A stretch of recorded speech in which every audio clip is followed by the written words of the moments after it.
'Mukunda' movie ఒక స్టార్‌ని launch చేసే సందర్భం. మరి ఒక స్టార్‌ని ఒక పెద్ద లెగసీ ఉన్న ఫ్యామిలీలోంచి రావడం అంటే అది కూడా ప్రెషర్ నార్మల్‌గా కూడా ఉండదు. ముందు 2 హిట్స్ ఉన్నా కానీ మరి థర్డ్ మూవీ వచ్చేటప్పటికి లాంచ్ చేసే టైంలో మీరు తీసుకున్న ఆ ప్రెషర్ గాని ఎట్లుండింది సార్ అసలు? ఎట్లా హ్యాండిల్ చేశారసలు? అంటే అది పెద్దగా అంటే మీరు అన్నట్టుగా నాకేం అనిపించలేదండి. కథ మెయిన్ కదా! కథను బేస్ చేసుకొని అది సీతమ్మ జరుగుతుంది గానీ హ్మ్. ఆహ్, ఆ అబ్బాయి ఫోటో మా అసిస్టెంట్ డైరెక్టర్‌లో కిషోరో లేకపోతే ఎవరో చూపించారండి సతీషనో. వరుణ్ గారిది. ఆ! హ్మ్. ఇలాగ ఈ అబ్బాయిని కూడా లాంచ్ చేస్తారంటండి. నా దగ్గర ఉన్న కథ ఇలాగ ఆల్రెడీ తెలుసండి. హ్మ్. అది యాక్చువల్‌గా 'గొల్లభామ' టైటిల్ అండి. ఏంటి సార్? 'గొల్లభామ.' 'గొల్లభామ.' ఓకే. అయితే అది ఏదో అలాంటి టైటిల్ పెట్టకూడదని అక్కడ ఏదో ఇష్యూ ఓకే. నడుస్తోందని చెప్పారండి. హ్మ్. సో దానివల్ల ముకుందాన్ని మార్చాల్సొచ్చింది. ఓకే. సో ఆ టైటిల్ తోటి ఉన్న కథ మీ దగ్గర ఉంది కదండీ! అందులో కుర్రోడు కొత్తోడే కావాలంటున్నారు కదా! ఈ అబ్బాయి బాగుంటాడని మా వాళ్ళు చూపించారు. హ్మ్. అప్పుడు కొంచెం బొద్దుగా ఉన్నాడు ఆ అబ్బాయి వరుణ్ తేజ్. ఓకే. ఆ నెక్స్ట్ డేని నేను వాళ్ళ ఇంటికెళ్ళి అడిగి వచ్చేసాను. హ్మ్. అప్పుడు ఇంకా సీతమ్మలో షూటింగ్ కూడా అవ్వలేదు. ఓకే. కంటిన్యూ అవుతూ ఉండింది మధ్యలోనే ఇది. నేను డైరెక్ట్‌గా నాగబాబు గారికి చేసి వాళ్ళ ఇంటికెళ్ళి ఇలాగ నెక్స్ట్ సినిమా ఈ అబ్బాయితోటి అనుకుంటున్నానండి. మీకు ఒక ఇంట్రొడ్యూస్ చేసే ఉద్దేశం ఉంటే నేను చేస్తానండి అని చెప్పి అడిగాను. ఓకే.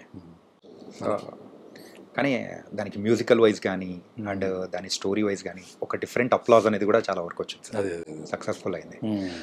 ఈ సక్సెస్ అన్ని చూస్తున్న సందర్భంలో ఒక డౌన్ఫాల్ అంటే ఇండస్ట్రీలో డౌన్ఫాల్ అనేటప్పటికి ఒక మూవీ ఒక ఫ్లాప్ అనేది కూడా యెస్. మరి బ్రహ్మోత్సవం మూవీ టైంలో అంత ఫ్యామిలీని అందరినీ తీసుకున్నారు, ఒక డిఫరెంట్ స్టోరీ టైప్లో తీసుకున్నారు, కానీ ఎక్కడ మిస్ అయింది అనుకున్నారు సార్? ఖచ్చితంగా స్క్రిప్టేనండి.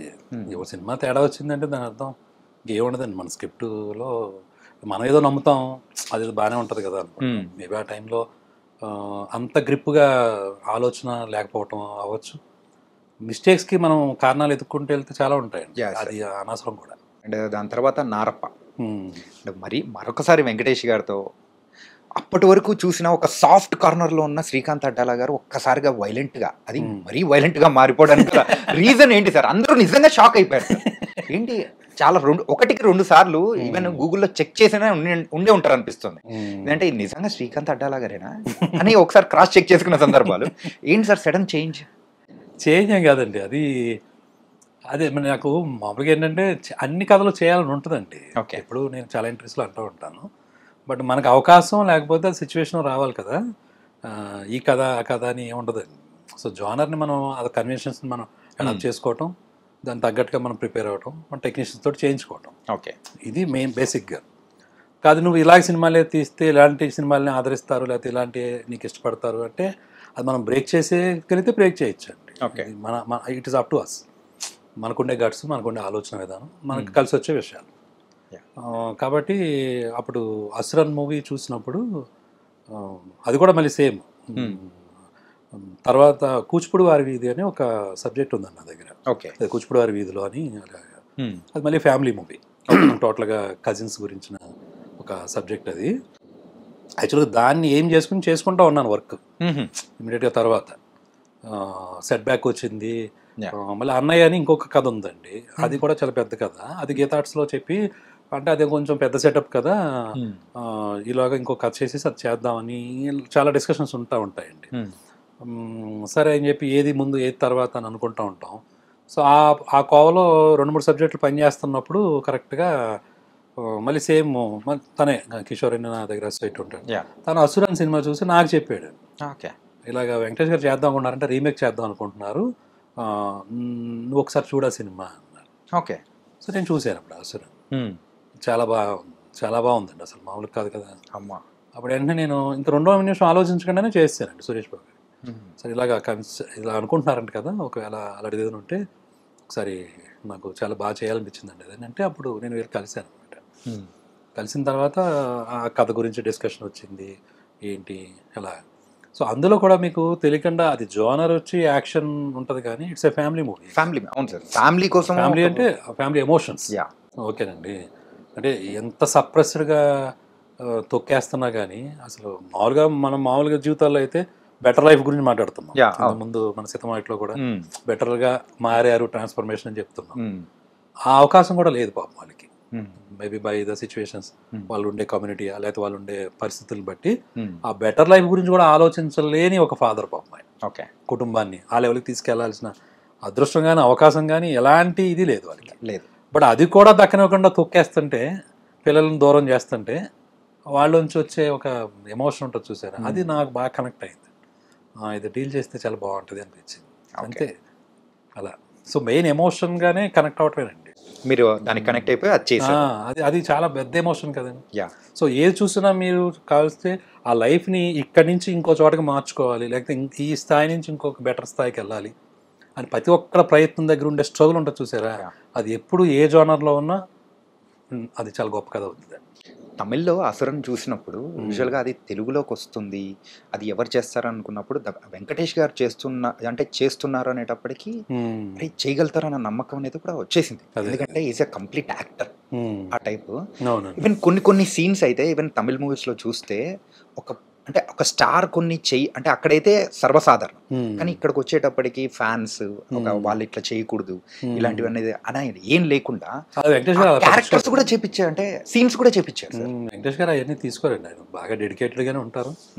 ఏది అవసరం అది ఖచ్చితంగా దానికోసం ఎంతైనా చేస్తారు. ఆ టైం ఆ ఇంటర్వ్యూస్ లో కూడా చెప్పిన గుర్తుండి, ఆ ఇసుకలో కూడా పాపం ఆ ఎండ్లో కూడా అలా అంతేనండి, అలా చెయ్యాలి. మరి అలా చేయకపోతే ఊరినే గొప్పలైపోతారా? కానీ మీరు ఇప్పుడు అంటే మీరు చేసిన వాళ్ళ డెడికేషన్స్ అవి ఉంటాయి కాబట్టేనండి. సో బికాస్ వాళ్ళు ప్రేమిస్తారు, దీన్ని ఎలాగైనా కసిగా చేయాలి, బాగా చేయాలి అని. మీరు 6 మూవీస్ చేస్తే ఈ 6 మూవీస్లో రిపీట్ అయిన హీరో ఎవరైనా ఉన్నారంటే అది వెంకటేష్ గారు మాత్రమే. అవునండి, అవును. సో మీకు అంత ఇష్టమా సార్ వెంకటేష్ గారు అంటే? ఇష్టం అంటే ఏదో అలా కలిసిందండి. అంటే చేసినప్పుడు ఆ ఎంజాయ్మెంట్ బాగుంటుందండి, చాలా ఆత్మీయంగా ఉంటుందండి ఆయనతోటి. ఓకే. ఆయనతోటి మహేష్ బాబు గారితో ఇంకొక టైప్ ఎక్స్పీరియన్స్, ఈయనతో ఒకలాగా అన్నీ కూడా చాలా హెల్తీగా ఉంటాయి, బాగుంటాయి. ఎవరి పని ఎవరు గొడవ లేకుండా మన పని ఏదో మనం బాగా చేసుకోవటం, నవ్వుకోవడం. చేసినంతసేపు మట్టుకు విషయం తెలుస్తూ ఉంటుంది.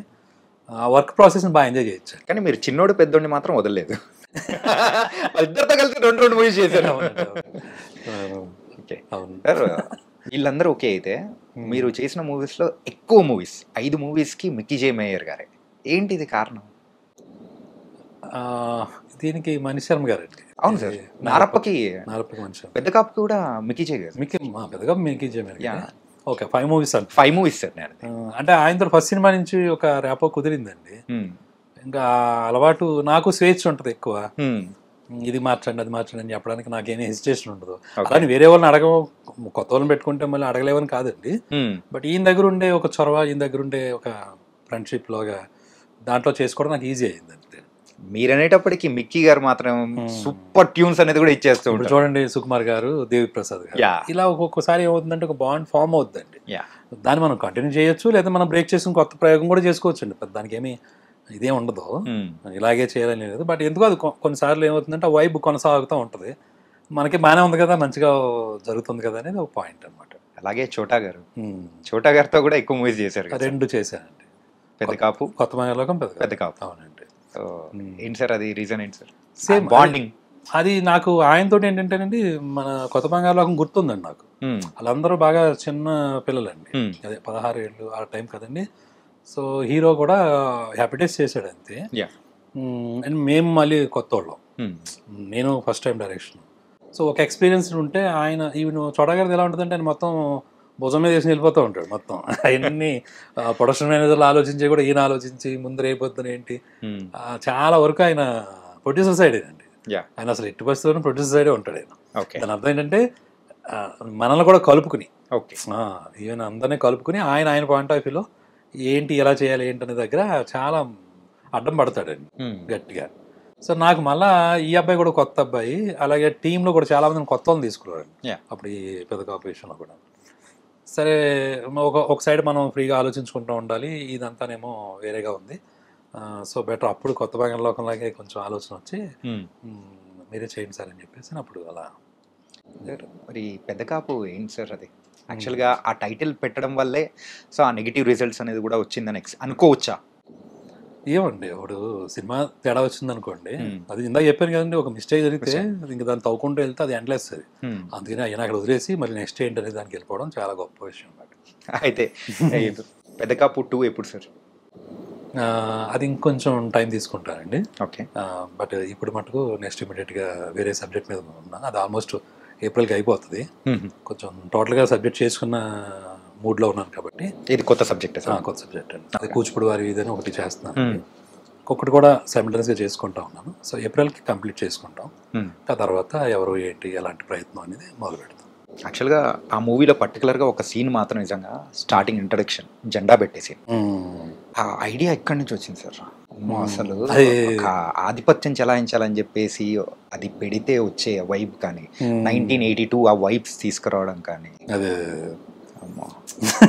అంటే చాలా డెప్త్ ఉంటుంది సార్. అంటే యూజువల్గా మీ స్క్రిప్ట్స్ అన్ని కానీ చూస్తే ఆ ఎమోషన్స్ వైజ్ కానీ ఎవరన్నా అంటే పడిపోతున్నవాడు ఎందుకు పడుతున్నాడు, లెగాలనున్నా కానీ వాడు లేవలేకపోతూ ఉంటే వాడు ఒకసారి తిరగబడితే ఎలా ఉంటుంది అని చెప్పే ప్రతి ఒక్క థింగ్స్ కానీ అంటే మన లైఫ్లోంచి అంటే పడిపోయిన సందర్భం నుంచి తీసుకునే దానిలానే ఉంటాయి.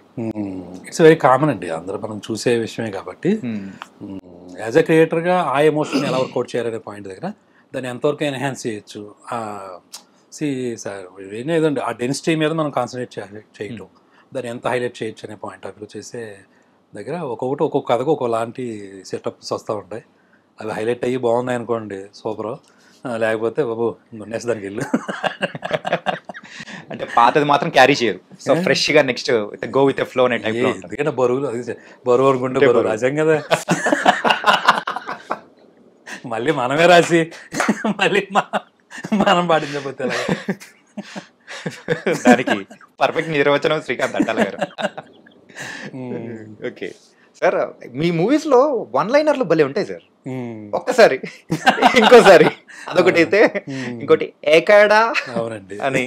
అండ్ రీసెంట్ గా వచ్చిన దీనిలో కూడా కొంచెం ఎమోషనల్ గా ఉంటది, పెద్ద కాపులో కూడా వాడికి ఎంత ఉంటే మనకి ఎంత ఉంటుంది అని చెప్పేసి అది కానీ అలా ప్రతి ఒక్క మూవీలో ఒకటి కామన్ గా పెట్టుకుంటారా సార్? ఎట్లా సార్ అది? అది ఏం ప్లాన్గా ఏం జరగదండి, మేబీ ఆ ప్యాటర్న్ వస్తుందండి మరి తెలియకుండా. ఇప్పుడు ఇంటెల్ కార్పొరేషన్ చిప్ ఎప్పుడు ఒకలాగే ఉంటుంది కదా, మన చిప్ కూడా అలాగే ఉందేమో. ఇంకా దాని నుంచి సెల్ ఫోన్లో, దాని నుంచి కంప్యూటర్లు తయారవుతుంటాయి. సో బేసిక్ చిప్ అలా ఉన్నట్టు ఉంది, బిల్ట్ అలాగే ఉంది. ఓకే సార్, రేలంగి అనేది మీ ఊరు సార్?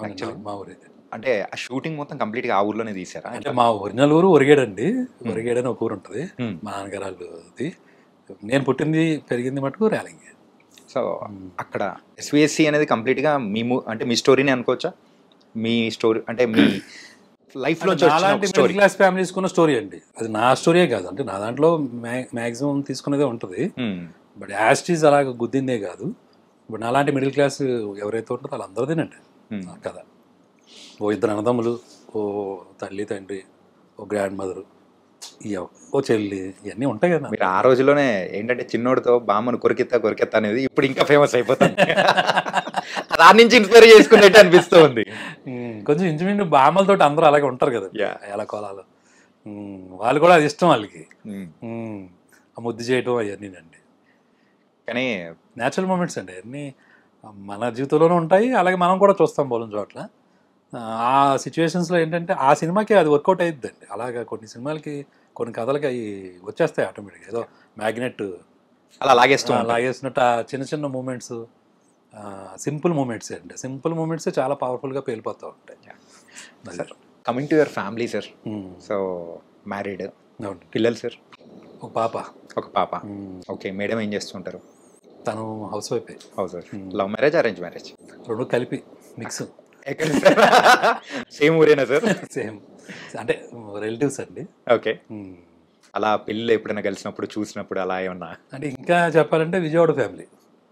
ఓకే, చిన్నోడు యాజ్ ఇట్ ఈజ్ వాళ్ళు విజయవాడ అండి. ఓకే ఓకే ఓకే, కోపం అంతా ఇంకా అలా తీర్చుకున్నాం అన్నమాట. తీర్చేసుకున్నారా? అయితే మీరు కూడా హెటేస్ మరి కొట్టేశారు అనమాట. ఓకే, పాప ఇప్పుడు 8th క్లాస్ చదువుతుంది. 8th క్లాస్ చదువుతున్నారు. ఓకే, అండ్ మేడం గారి దగ్గర నుంచి ఏమైనా సలహాలు, సూచనలు మీకు ఏమన్నా? అంటే పర్టికులర్గా ఏముండదు కానండి, తన కామన్ సెన్స్ చాలా బాగుంటుందండి. ఏదైనా ఎక్కువసేపు ఏమి చెప్పే విషయం ఉండదు. సింగిల్ లైన్లో మీరే అన్నట్టుగానే వన్ లైన్లు ఎక్కువ ఉంటాయి. ఇంకా అవి మనం తీసుకోవడమే, డీకోడ్ చేసుకుని బుక్ పెట్టుకొని ఆ బుక్లో రాసుకుంటూ ఉంటారు. అంతే.